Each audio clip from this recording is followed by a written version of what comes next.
Hi guys, welcome back to the channel. Today we are making Guinness Punch. It's a super rich, creamy punch made with Guinness, tin milk, spices and a little bit of vanilla. So here we go. To begin with, we have some Guinness here.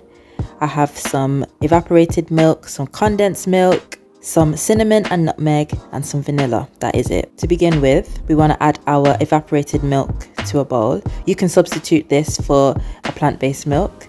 Then we want to add our condensed milk. And then we want to add the Guinness. Pour all of that in.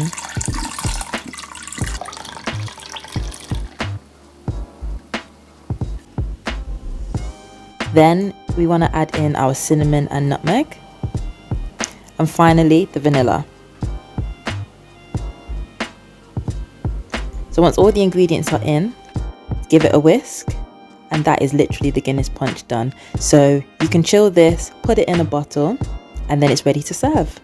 So here we go. Here is the Guinness Punch. Just store it in the fridge and it's perfect over ice just like this. Some people add a little rum in as well if you want to. That's optional. And like I said, if you want to make this a plant-based version, then you can substitute the evaporated milk and the condensed milk for your favorite oat milk, coconut milk, whatever. So there we go, guys. That's my recipe for Guinness Punch. I hope you enjoy. Until the next time, peace and love.